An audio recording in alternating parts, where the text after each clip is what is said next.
Hello and welcome to my review of episode 10 of The Mandalorian. I like this one a little bit better than the last one, I think. The opening scene, I think, was the best part, though. It was really intense, and there wasn't a whole lot of over-the-top CGI animation. There was one silly part, I thought, in the opening where there was this terrorist guy who took a hostage and had a knife to another character's throat, and basically he was like, I want to be paid with goods for the life of this hostage." And so the Mandalorian was like, "Okay, I'll give you this item." And so the hostage taker frees the hostage, takes the item, throws his one weapon away on the ground, and runs off through the desert. And I just thought that was silly because, there were all kinds of guns on the ground. There was all kinds of equipment on the ground. And he just gave it all up. His two terrorist buddies, or not, they're not terrorists. They're more like raiders or robbers or brigands, I guess. But he just left his friends behind, left all the equipment that they had lying around. And it just seemed like he settled for less than he had. And then he threw his only weapon away and ran away. And then, why wouldn't he expect to just be shot the moment he threw his weapon away? Anyway, I like everything before that. The opening scene was pretty cool. Amy Sedaris was back in this one. I'm not hating her as much as she does when... I feel like the problem with her a lot of the time is that she has a very sitcom comedy presentation a lot of the time, and I just don't like seeing that in these. I mean, I've probably said that in every single review I've done, but I don't know. I feel like she's getting a little less annoying. Her matter-of-fact way of behaving is kind of... I just feel like it just doesn't fit with these kinds of desert outpost scenarios. This isn't Mos Eisley, but Mos Eisley was a wretched hive of scum and villainy. I don't think this is Mos Eisley. I think they said it was some other place. But I don't think sitcom characters would live there. I don't think comedy characters would live there. And I don't know. There's just something out of tune with the way her character acts and or the way she acts. And I feel like it's getting less and less annoying as the episodes progress, but still a little bit annoying. So there were some cool looking aliens, or at least one cool looking alien. There was this weird salamander frog alien, and I like the puppetry. One thing that was kind of annoying when Amy Sedaris was talking to the frog alien, and this happened in other Disney Star Wars movies, episodes, whatever you want to call them. When Amy Sedaris was talking to the salamander creature, she just sort of imitated the how the salamander talked. The salamander was speaking in and then she would just have conversations where she was just going blah, blah, blah, blah. And it just looked so weird. It didn't work. In the Solo, A Star Wars Story, Han Solo did the same thing where he was talking to Chewbacca and he just started going blah, blah. It didn't work. How is that a sentence? How are those the components of the language? I feel like if you're speaking Wookiee, I like that in the original trilogy, Chewbacca made his grunt noises, and Han Solo heard and listened and understood, and he spoke English, and Chewie listened and understood. They both knew each other's languages, and I just felt that was much more believable than... It's just not... It doesn't work. And in this one, Amy Sedaris did the same thing, and in previous episodes of The Mandalorian... the Mandalorian Din Djarin guy, he does the sign language, but he was also going, bah! I just don't believe it. Because, like, I always thought that maybe, like, when you're explaining why Chewbacca's grunts and growls work as a language, I always thought maybe, like, it could be a combination of maybe it's like a tonal language. Like, maybe there's like an upper tone that you hear, but when you hear that tone in combination with bass notes, then you could like make words with different combinations or something like that. Like maybe a Wookiee has 2 voice boxes or something, and like you'd have to have a very sophisticated ear. But I don't know, when I see people do it, it just looks stupid. So yeah, I didn't really like the humans growling and grunting in an effort to communicate. I just feel like it didn't work. What else do I want to talk about? So yeah, another thing about Disney Star Wars that I don't really like is that there are just so many scenes where a spaceship is flying down toward a planet, and all of a sudden it's like skidding along the earth and bouncing off mountains, and it's just they just treat the thing like a basketball, just bouncing along. And there was a scene like that in this one, like in a lot of the in the sequel trilogy, the Millennium Falcon is just like they skip it like a rock off the surface of the earth, and it always seems like it's able to fly after that. Like what how much of a crash would prevent this thing from taking off? I just don't like it. So at some point, like the Razor Crest crashes on this planet, and they're not really stranded there. I mean, they're kind of stranded for a bit. And you see the Mandalorian working on the ship, but he was interrupted by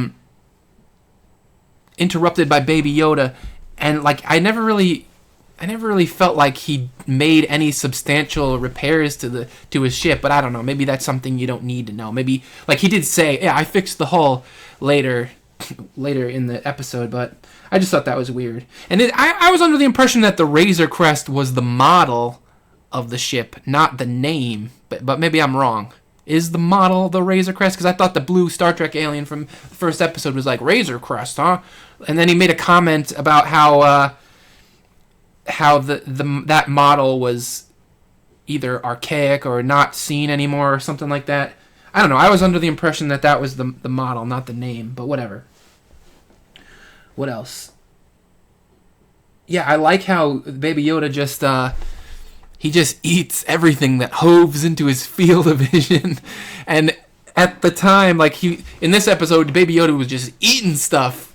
Like he was, and it was you know, you watch him eating these disgusting things, and I don't know, I was watching and it was like filling me with anxiety just seeing him eat this stuff. It was like, what is this, Fear Factor? Eating all the grossest stuff. And I like this. I feel like there was some good father-son moments in this episode. I like seeing the Mandalorian be a dad and just do like just parenting. Maybe it sounds like a stupid thing to want to see in a Star Wars movie, but I like it. Yeah, I like the interactions between, like, when he's got to tell Baby Yoda, stop effing up in life. Get your H out of your A, Baby Yoda. You need to walk the straight and narrow. There was one scene where they go deeper into this ice cave, and Baby Yoda just walks up to these eggs that look like the eggs, like miniature versions of the eggs from Alien. And I don't know, that was kind of creepy. Like, he just opened the egg up and just grabbed the face hugger thing and just I don't know, there was something, I don't know, I like that.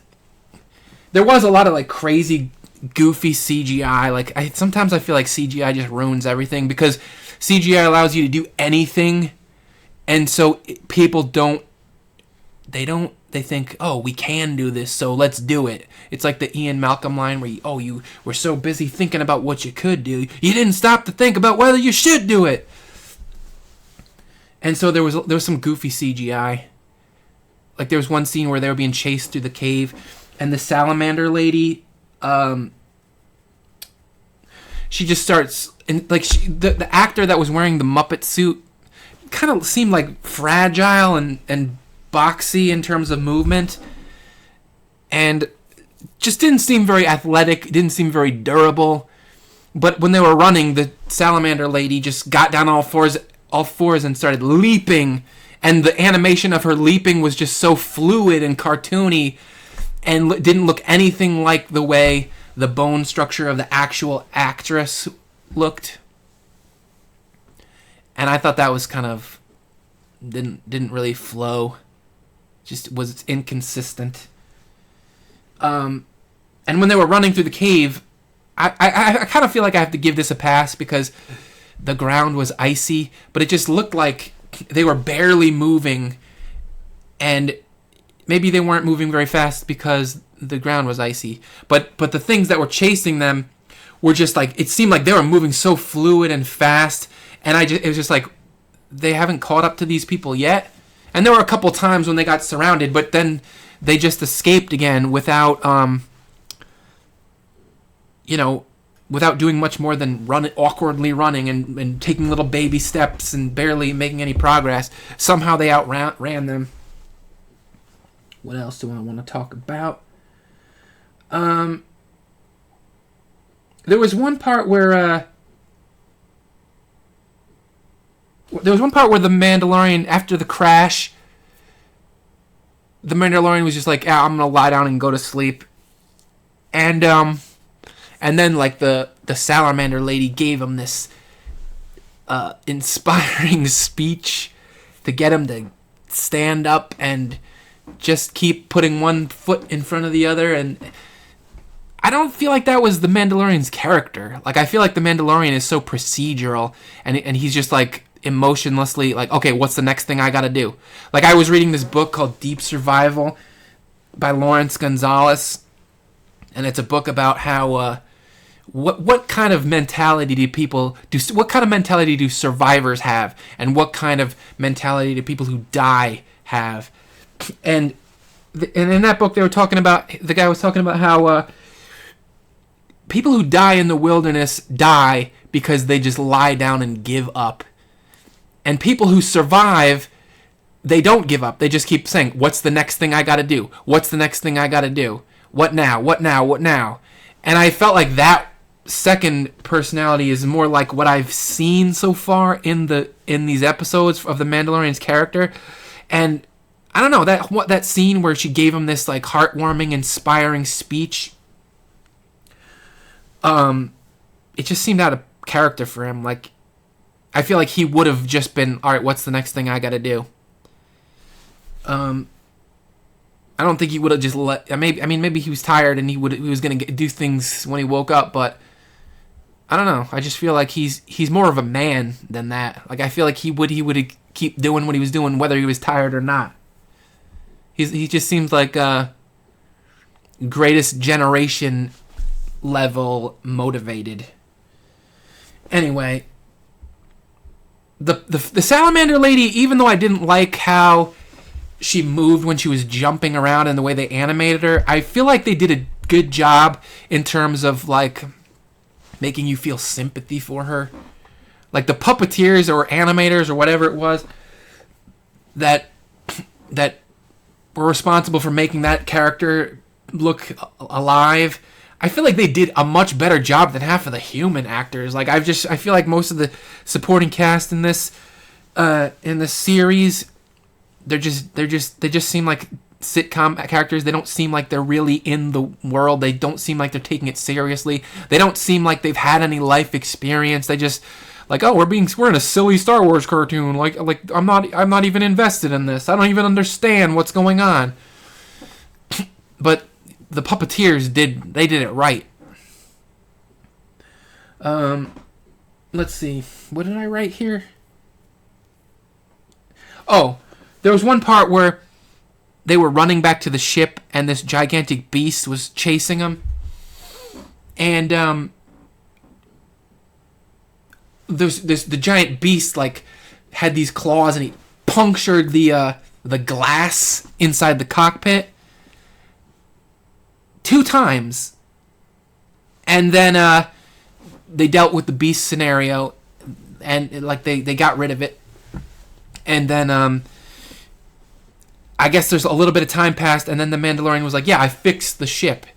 I managed to fix the cockpit, so we can exist in here, and like it's not won't be exposed to the vacuum of space.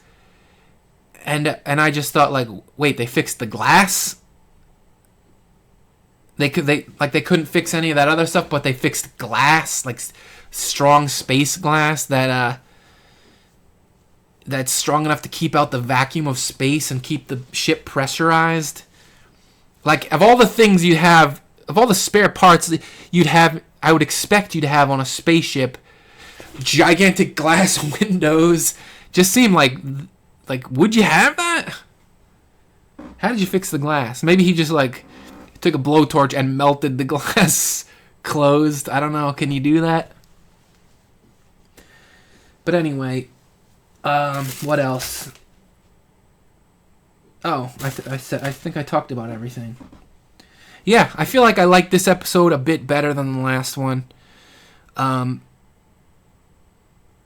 feel like the X-Wing pilots, I don't know, they were sitcom-y, and didn't feel like they were that good actors. I did kind of feel like since the X-Wing pilots seemed like they were the space police now.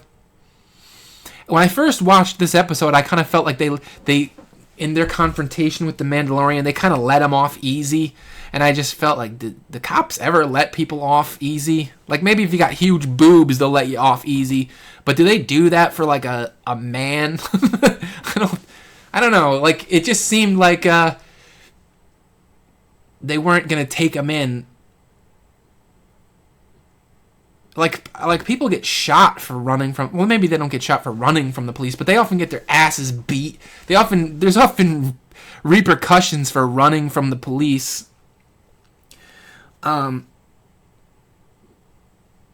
but then the second time I watched it, I was like, well, they did kind of like fly away and leave him on the planet, and just they didn't. It's not like they just gave, like, he was at square one and he had like a good chance at survival. He was in a dire situation, and they were like, yeah, maybe just being stranded on this planet is punishment enough. So I don't know. That didn't bother me as much. I guess that's all I have to say. I feel like this one, although it had its problems, and maybe the problems are not really that big, I feel like I tend to be more nitpicky than most moviegoers or movie watchers or Star Wars fans, but I don't know. I think I'd give this one maybe a B-. How's that sound? B-, I think. Yeah, so far I like this one better than the previous one. All right. That's it. Thanks for watching. Goodbye.